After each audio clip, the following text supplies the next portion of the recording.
Hey, what's up, everybody? Ken here. So I've been doing a lot of running lately.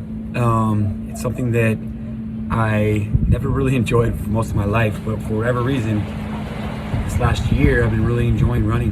And when I've been running, I've been getting all these like downloads. I guess when I get that to that point where I get that kind of runner's high kick in, I start to get all these downloads and all these ideas. And so one of those ideas that came through the other day, just over here on the beach, here in Mission Beach, was an idea to do a post around the term masculine embodiment or feminine embodiment, right? And so I feel like that there's a lot of people out there that probably don't exactly understand what those terms are, and so I wanted to kind of talk about that, discuss it a little bit to clear some things up, to help people get a better understanding of what embodiment work is. And so a lot of that work I do with men is around masculine embodiment.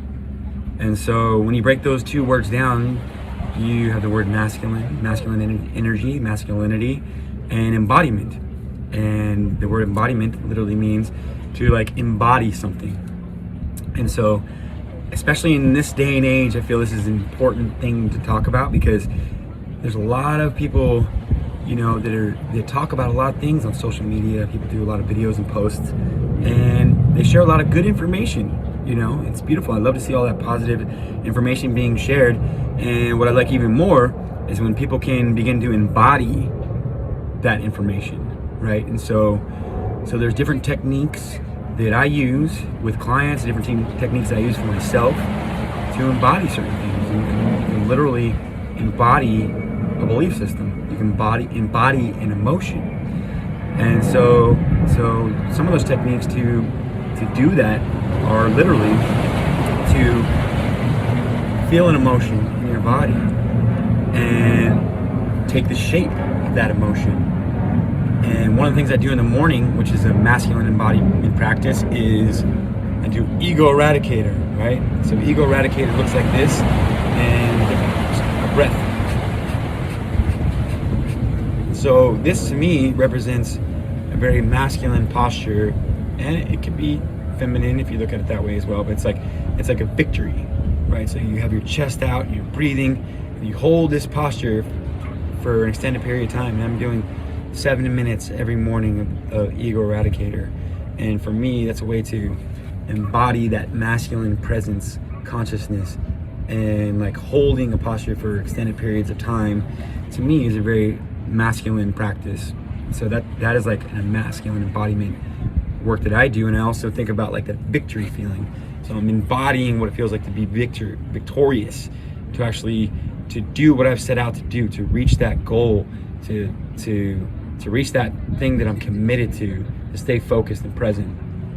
And another thing I've been doing lately that I consider an embodiment practice is when I'm running, I'll find a spot in the foreground, and I'll keep my eyes and my focus on that, and won't let anything distract me. And I'm running on the beach, and so there's people around, there's kids around, you know, there's other people running by me, and so I'll just keep my focus.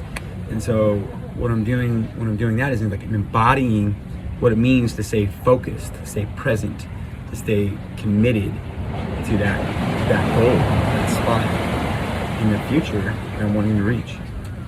And so another thing I do around, it's actually a feminine practice, is I do feminine embodiment work. And as a man, the reason why I do feminine embodiment practice is because I believe personally that for me to be able to embody more of my feminine gives me more access to my true inner divine masculine potential, what I like to call like that awakened masculine within me. And so I also do feminine embodiment practices. And one of those practices is I do ecstatic dance. And to me, the ecstatic dance that I like to do is it's more in flow, and I move, and I just allow my body to move the way that it's telling me that it wants to move. And so doing that for an extended period of time, I start to feel my body start to wake up and start to feel the flow of that energy through my body. And I can actually begin to notice that my body, the container, is a very masculine thing. My physical body is the container, and I can feel the flow of that energy, that emotion, the comes up during that practice. And so those are a couple different practices that I do that are feminine and masculine practices. And I also have a feminine embodiment practice that I do that's similar. They'll do in the mornings, where I just allow myself to just wake up and move, sense where my body is stiff, where I'm holding tension, and just move into that, feel into that. And if I notice my mind, my attention, my awareness going more to thoughts, thinking throughout the day, analyzing, then I feel that's going into more masculine practice of contemplation. And so I'll drop back in to my body and feel the energy in my body, the places that I'm holding tension, and just allow that to move and just be there and feel it. So it's my feeling body, the more emotional part of me. Anyway, so I hope that kind of like is a good explanation for you guys. I feel like this is such an important thing. I hear of embodiment this, embodiment that.